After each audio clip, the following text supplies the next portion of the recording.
Ready, shake? Hey, God. That's my intro.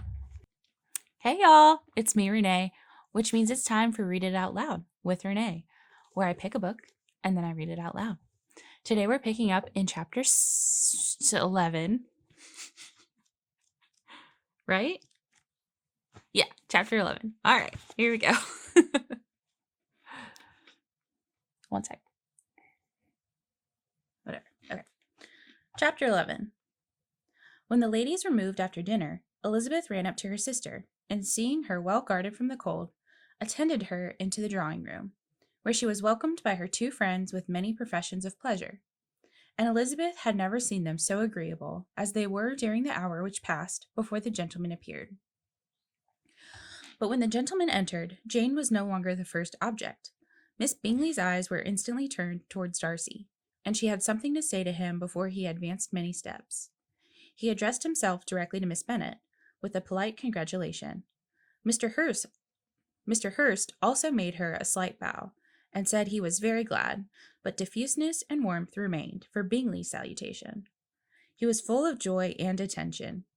He sat down by her, and talked scarcely to anyone else.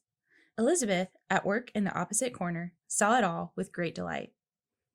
When tea was over, Darcy took up a book.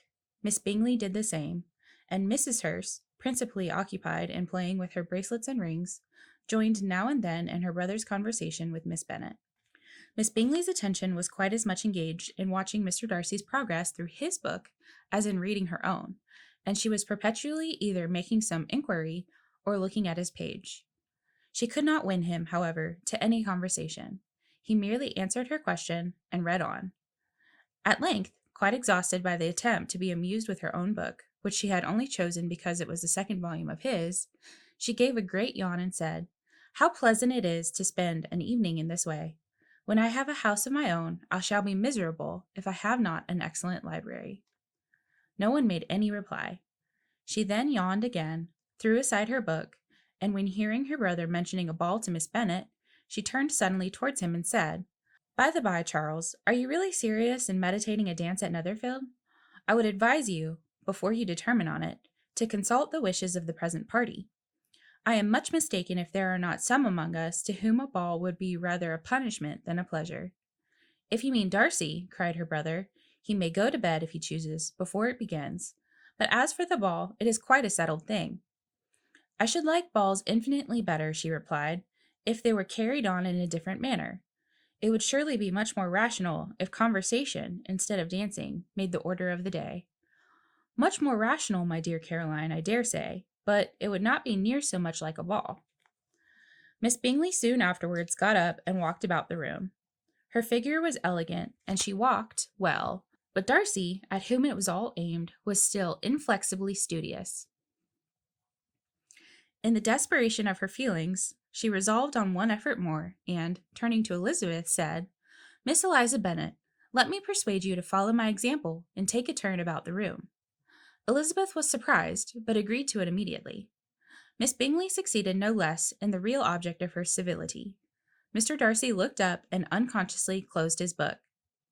He was directly invited to join their party, but he declined it, observing that he could imagine but two motives for their choosing to walk up and down the room together, with either of which motives his joining them would interfere. What could he mean? She was dying to know what could be his meaning, and asked Elizabeth whether she could at all understand him. "Not at all," was her answer, "but depend upon it, he means to be severe on us, and our surest way of disappointing him will be to ask nothing about it." Miss Bingley, however, was incapable of disappointing Mr. Darcy in anything, and persevered, therefore, in requiring an explanation of his two motives. "I have not the smallest objection to explaining them," he said. "You either choose this method of passing the evening because you are in each other's confidence and have secret affairs to discuss, or because you are conscious that your figures appear to the greatest advantage in walking. If the first, I should be completely in your way, and if the second, I can admire you much better as I sit by the fire." "Oh, shocking!" cried Miss Bingley. "I never heard anything so abominable. How shall we punish him for such a speech?" "Nothing so easy, if you have but the inclination," said Elizabeth. "Tease him, laugh at him. Intimate as you are, you must know how it is to be done."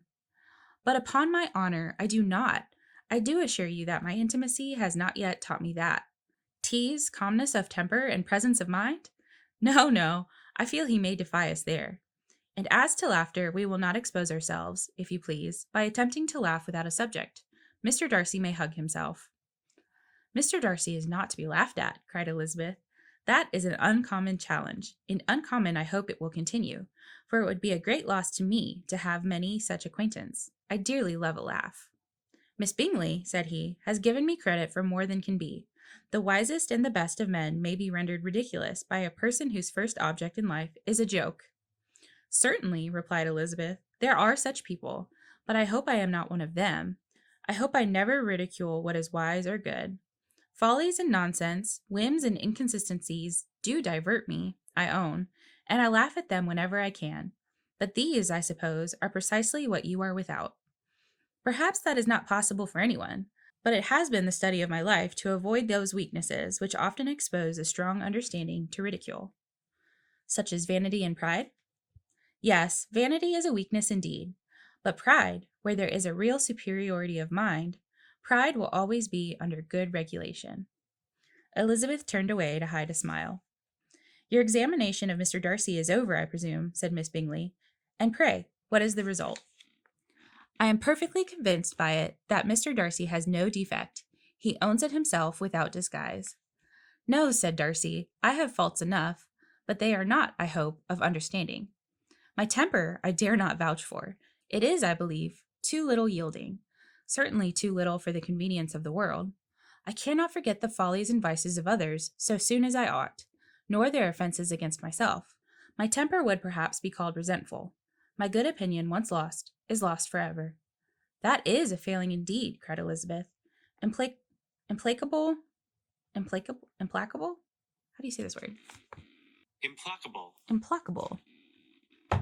This is what happens when you only read big words and you never say them. Implacable resentment is a shade in a character, but you have chosen your fault well. I really cannot laugh at it. You are safe from me. There is, I believe, in every disposition a tendency to some particular evil, a natural defect, which not even the best education can overcome. And your defect is a propensity to hate everybody. And yours, he replied with a smile, is willfully to misunderstand them. Do let us have a little music, cried Miss Bingley, tired of a conversation in which she had no share. Louisa, you will not mind my waking Mr. Hurst. Her sister made not the smallest objection, and the pianoforte was opened, and Darcy, after a few moments' recollection, was not sorry for it.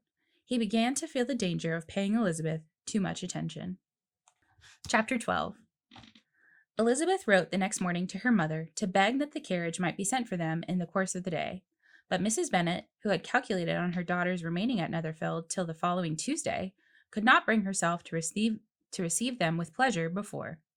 She sent them word that they could not possibly have the carriage before Tuesday, and in her postscript it was added that if Mr. Bingley and his sister pressed them to stay longer, she could spare them very well. Against staying longer, however, Elizabeth was positively resolved, and fearful of being considered as intruding themselves needlessly long, she urged Jane to borrow Mr. Bingley's carriage immediately. The communication excited many professions of concern, and enough was said of wishing them to stay at least till the following day to work on Jane. Until the morrow their going was deferred. Miss Bingley was then sorry that she had proposed the delay, for her jealousy and dislike of one sister much exceeded her affection for the other. The master of the house tried to persuade Miss Bennet that it would not be safe for her, that she was not enough recovered, but Jane was firm where she felt herself to be right. To Mr. Darcy it was welcome intelligence. Elizabeth had been at Netherfield long enough. She attracted him more than he liked, and Miss Bingley was uncivil to her, and more teasing than usual to himself. He wisely resolved to be particularly careful that no sign of admiration should now escape him. Steady to his purpose, he scarcely spoke 10 words to her through the whole of Saturday, and though they were at one time left by themselves for half an hour, he adhered most conscientiously to his book, and would not even look at her. On Sunday, after morning service, the separation so agreeable to almost all took place. Miss Bingley's civility to Elizabeth increased at last very rapidly, as well as her affection for Jane, And when they parted, after assuring the latter of the pleasure it would always give her to see her at Longbourn or at Netherfield, and embracing her most tenderly, she even shook hands with the former. They were not welcomed home, very cordially by their mother. Mrs. Bennet wondered at their coming, and thought them very wrong to give so much trouble, and was sure Jane would have caught cold again. But their father, though very laconic in his expressions of pleasure, was really glad to see them. He had felt their importance in the family circle. The evening conversation, when they were all assembled, had lost much of its animation and almost all its sense by the absence of Jane and Elizabeth. They found Mary, as usual, deep in the study of thorough base and human nature, and had some new extracts to admire, and some new observations of threadbare morality to listen to. Catherine and Lydia had information for them of a different sort. Several of the officers had dined lately with their uncle. A private had been flogged, and it had actually been hinted that Colonel Forster was going to be married. Chapter 13. I hope, my dear, said Mr. Bennet to his wife as they were at breakfast the next morning, that you have ordered a good dinner today, because I have reason to expect an addition to our family party. What do you mean, my dear? I know of nobody that is coming, I am sure. The person of whom I speak is a gentleman and a stranger. Mrs. Bennet's eyes sparkled. A gentleman and a stranger? It is Mr. Bingley, I am sure. Well, I am sure I shall be extremely glad to see Mr. Bingley. It is not Mr. Bingley, said her husband. It is a person whom I have never saw in the whole course of my life. After amusing himself some time with their curiosity, he thus explained. About a month ago I received this letter, and about a fortnight ago I answered it. It is from my cousin, Mr. Collins, who, when I am dead, may turn you all out of this house as soon as he pleases. Oh, my dear, cried his wife, I cannot bear to hear that mentioned. Pray do not talk of that odious man. I do think it is the hardest thing in the world that your estate should be entailed away from your own children, and I am sure if I had been you, I should have tried long ago to do something or other about it. It certainly is a most iniquitous affair, said Mr. Bennet, and nothing can clear Mr. Collins from the guilt of inheriting Longbourn. But if you will listen to his letter, you may perhaps be a little softened by his manner of expressing himself. No, that I am sure I shall not, and I think it was very impertinent of him to write to you at all, and very hypocritical. I hate such false friends. Why could not he keep on quarreling with you, as his father did before him? Why, indeed, he does seem to have had some filial scruples on that head, as you will hear. Hunsford, near Westerham, Kent, 15th October. Dear Sir, the disagreement subsisting between yourself and my late honored father always gave me much uneasiness, and since I have had the misfortune to lose him, I have frequently wished to heal the breach. My mind is now made up on the subject, for having received ordination at Easter, I have been so fortunate as to be distinguished by the patronage of the Right Honourable Lady Catherine de Bourgh, whose bounty and beneficence has preferred me to the valuable rectory of this parish, where it shall be my earnest endeavour to demean myself with grateful respect towards her ladyship, and be ever ready to perform those rites and ceremonies which are instituted by the Church of England. As a clergyman, moreover, I feel it my duty to promote and establish the blessing of peace in all families within the reach of my influence, and on these grounds I flatter myself that my present overtures of goodwill are highly commendable, and that the circumstance of my being next in the entail of Longbourn estate will be kindly overlooked on your side, and not lead you to reject the offered olive branch. I cannot be otherwise than concerned at being the means of injuring your amiable daughters, and beg leave to apologize for it, as well as to assure you of my readiness to make them every possible amends. If you should have no objection to receive me into your house, I propose myself the satisfaction of waiting on you and your family, Monday, November 18th, by 4 o'clock, and shall probably trespass on your hospitality till the Saturday se'nnight following, which I can do without any inconvenience, as Lady Catherine is far from objecting to my occasional absence on a Sunday, provided that some other clergyman is engaged to do the duty of the day. I remain, dear sir, with respectful compliments to your lady and daughters, in your well-wisher and friend, William Collins. At 4 o'clock, therefore, we may expect this peace-making gentleman, said Mr. Bennet, as he folded up the letter. He seems to be a most conscientious and polite young man, upon my word, and I doubt not will prove a valuable acquaintance, especially if Lady Catherine should be so indulgent as to let him come to us again. There is some sense in what he says about the girls, however, and if he is disposed to make them any amends, I shall not be the person to discourage him. He must be an oddity, I think, said Elizabeth. I cannot make him out. There is something very pompous in his style. And what can he mean by apologizing for being next in the entail? We cannot suppose he would help it if he could. Can he be a sensible man, sir? No, my dear, I think not. I have great hopes of finding him quite the reverse. There is a mixture of servility and self-importance in his letter, which promises well. I am impatient to see him. In point of composition, said Mary, his letter does not seem defective. The idea of the olive branch, perhaps, is not wholly new, yet I think it is well expressed. To Catherine and Lydia, neither the letter nor its writer were in any degree interesting. It was next to impossible that their cousin should come in a scarlet coat, and it was now some weeks since that they had received pleasure from the society of a man in any other color. As for their mother, Mr. Collins's letter had done away much of her ill will, and she was preparing to see him with a degree of composure which astonished her husband and daughters. Mr. Collins was punctual to his time, and was received with great politeness by the whole family. He was a tall, heavy-looking young man of 25. His air was grave and stately, and his manners were very formal.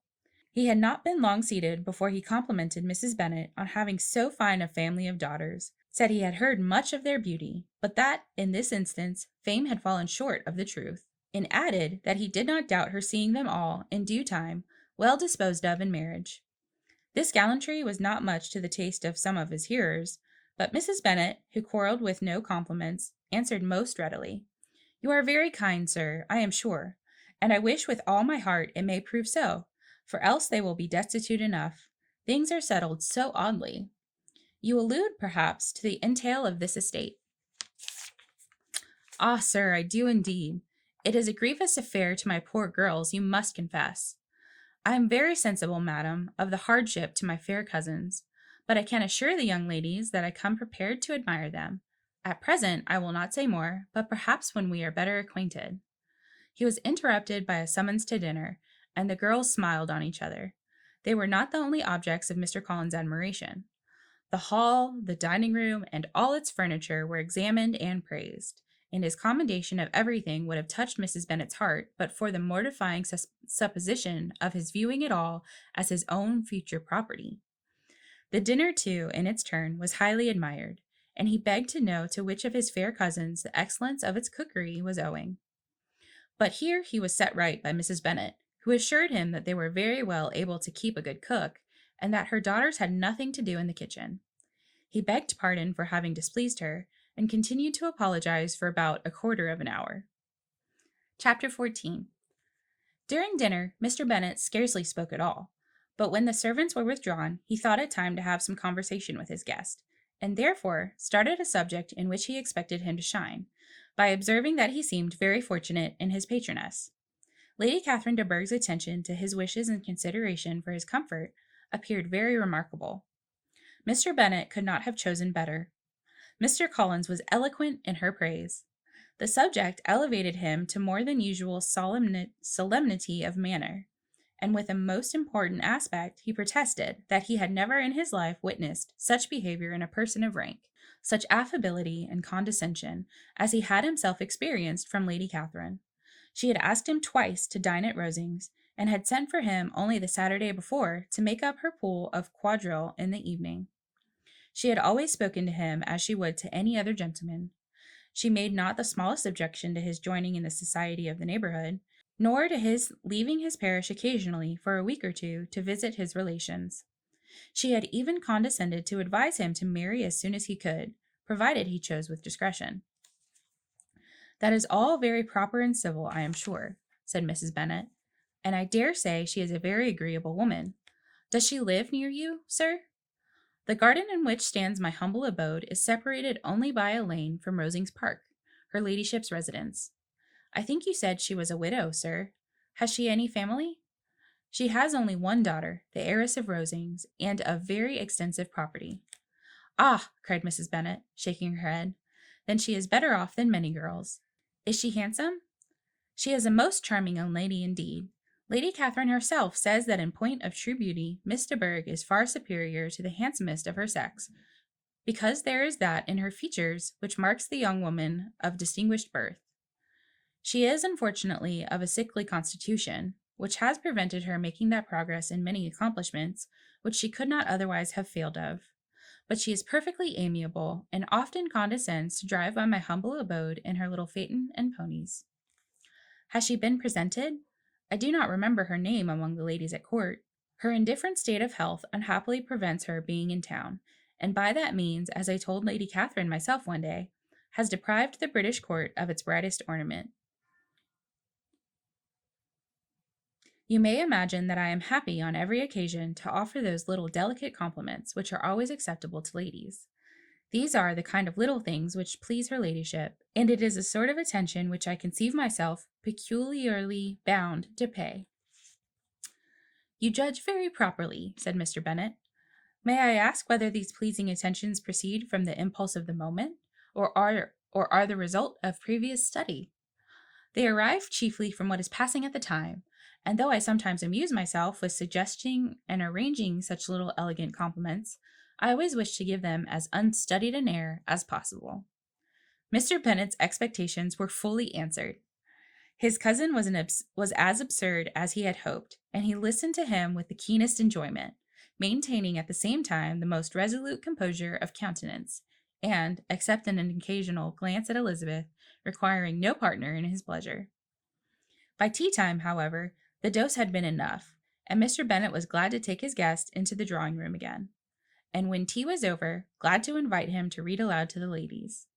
Mr. Collins readily assented, and a book was produced, but on beholding it, he stared back and, begging pardon, protested that he never read novels. Other books were produced, and after some deliberation, he chose Fordyce's Sermons. Lydia gaped as he opened the volume, and before he had, with very monotonous solemnity, read 3 pages, she interrupted him with, "Do you know, Mamma, that my Uncle Phillips talks of turning away Richard, and if he does, Colonel Forster will hire him?" Lydia was bid by her 2 eldest sisters to hold her tongue, but Mr. Collins, much offended, laid aside his book and said, "I have often observed how little young ladies are interested by books of a serious stamp. It amazes me, I confess, for certainly there can be nothing so advantageous to them as instruction, but I will no longer importune my young cousin." Then, turning to Mr. Bennet, he offered himself as his antagonist at backgammon. Mr. Bennet accepted the challenge. Mrs. Bennet and her daughters apologized most civilly for Lydia's interruption, and promised that it should not occur again if he would resume his book. But Mr. Collins seated himself at another table with Mr. Bennet, and prepared for backgammon. Chapter 15. Mr. Collins was not a sensible man, the greatest part of his life having been spent under the guidance of an illiterate and miserly father. And though he belonged to one of the universities, he had merely kept the necessary terms, without forming at it any useful acquaintance. The subjection in which his father had brought him up had given him originally great humility of manner, but it was now a good deal counteracted by the self-conceit of a weak head, living in retirement, and the consequential feelings of early and unexpected prosperity. A fortunate chance had recommended him to Lady Catherine de Bourgh, when the living of Hunsford was vacant, and the respect which he felt for her high rank, and his veneration for her as his patroness, mingling with a very good opinion of himself, and of his authority as a clergyman, made him altogether a mixture of pride and obsequiousness, self-importance, and humility. Having now a good house and very sufficient income, he intended to marry, and in seeking a reconciliation with the Longbourn family, he had a wife in view, as he meant to choose one of the daughters. This was his plan of amends, of atonement, for inheriting their father's estate. His plan did not vary on seeing them. Miss Bennet's lovely face confirmed his views and established all his strictest notions of what was due to seniority. And for the first evening, she was his settled choice. The next morning, however, made an alteration, for in a quarter of an hour's tete-a-tete with Mrs. Bennet before breakfast, a conversation beginning with his parsonage house, and leading naturally to the avowal of his hopes that a mistress for it might be found at Longbourn, produced from her a caution against the very Jane he had fixed on. Her eldest daughter, she must just mention, she felt incumbent on her to hint, was likely to be very soon engaged. Mr. Collins had only to change from Jane to Elizabeth. Elizabeth, equally next to Jane in birth and beauty, succeeded her, of course. Mrs. Bennet treasured up the hint, and trusted that she might soon have 2 daughters married, and the man whom she could not bear to speak of the day before was now high in her good graces. Lydia's intention of walking to Meryton was not forgotten. Every sister except Mary agreed to go with her, and Mr. Collins was to attend them, at the request of Mr. Bennet, who was most anxious to get rid of him. His civility, therefore, was most prompt in inviting Mr. Collins to join his daughters in their walk, and Mr. Collins was extremely well pleased to close his large book and go. In pompous nothings on his side, and civil assents on that of his cousins, their time passed till they entered Meryton. The attention of the younger ones was then no longer to be gained by him. Their eyes were immediately wandering up the street in quest of the officers. But the attention of every young lady was soon caught by a young man whom they had never seen before, of most gentlemanlike appearance, walking with an officer on the other side of the way. The officer was the very Mr. Denny concerning whose return from London Lydia came to inquire, and he bowed as they passed. All were struck with the stranger's air, all wondered who he could be, and Kitty and Lydia led the way across the street, under pretense of wanting something in an opposite shop, and fortunately had just gained the pavement when the 2 gentlemen, turning back, had reached the same spot. Mr. Denny addressed them directly, and entreated permission to introduce his friend, Mr. Wickham, who had returned with him the day before from town, and, he was happy to say, had accepted a commission in their corps. This was exactly as it should be, for the young man wanted only regimentals to make him completely charming. His appearance was greatly in his favor, a fine countenance, a good figure, and very pleasing address. The introduction was followed up on his side by a happy readiness of conversation, and the whole party were still standing and talking together very agreeably, when Darcy and Bingley were seen riding down the street. On distinguishing the ladies of the group, the 2 gentlemen came directly towards them, and began the usual civilities. Bingley was the principal spokesman, and Miss Bennet the principal object. He was then, he said, on his way to Longbourn on purpose to inquire after her. Mr. Darcy corroborated it with a bow, and was beginning to determine not to fix his eyes on Elizabeth, when they were suddenly arrested by the sight of the stranger, and Elizabeth, happening to see the countenance of both as they looked at each other, was all astonishment at the effect of the meeting. Both changed color. One looked white, the other red. Mr. Wickham, after a few moments, touched his hat, a salutation which Mr. Darcy just deigned to return. What could be the meaning of it? It was impossible to imagine. In another minute, Mr. Bingley, but without seeming to have noticed what passed, took leave and rode on with his friend. Mr. Denny and Mr. Wickham walked with the young ladies to the door of Mr. Phillips's house, and then made their bows. Mrs. Phillips was always glad to see her nieces, and the 2 eldest, from their recent absence, were particularly welcome, and she was eagerly expressing her surprise at their sudden return home, when her civility was claimed towards Mr. Collins by Jane's introduction of him. She received him with her very best politeness, which he returned with as much more, apologizing for his intrusion without any previous acquaintance with her, which he could not help flattering himself, however, might be justified by his relationship to the young ladies, who introduced him to her notice. Mrs. Phillips was quite awed by such an excess of good breeding, but her contemplation of one stranger was soon put an end to by exclamations and inquiries about the other, of whom, however, she could only tell her nieces what they already knew, that Mr. Denny had brought him from London, and that he was to have a lieutenant's commission in the shire. Some of the officers were to dine with the Phillipses the next day, and their aunt promised to make her husband call on Mr. Wickham, and give him an invitation also, if the family from Longbourn would come in the evening.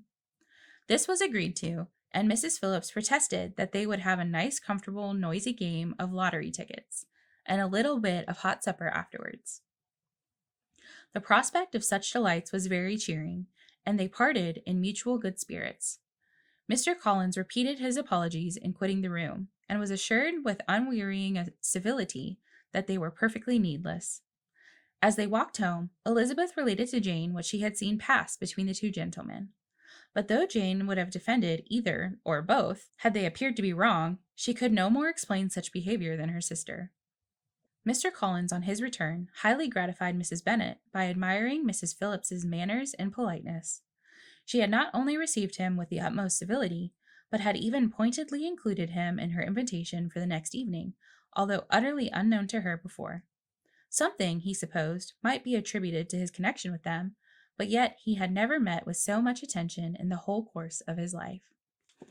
The end, for now. Thanks for listening. See you all in the next chapter.